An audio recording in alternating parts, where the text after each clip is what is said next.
Sa panahon ng tagtuyot at tag-ulan, kaagapain niyo kami sa pagbangon tungo sa mas maunlad na buhay.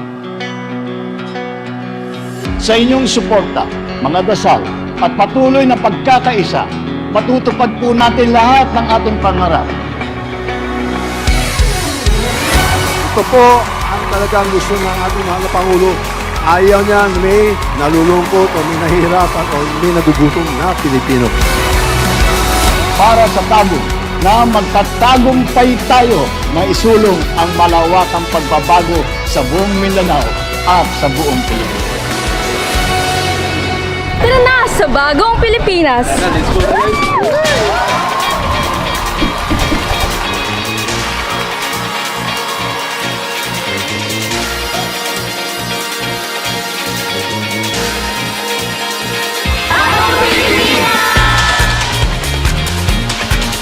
Para malaman nyo, nandito talaga tayo kay yun ang trabaho ng mga kongresista. Gumawa ng batas, gumawa ng budget para mga programa kagaya ng Bagong Pilipinas Servicio Fair ay may lalatag natin. Ilalaan natin ang ating isang magandang budget at kung magandang implementasyon kasi hindi lang legislasyon pero implementasyon ang habol natin sa itong araw na to.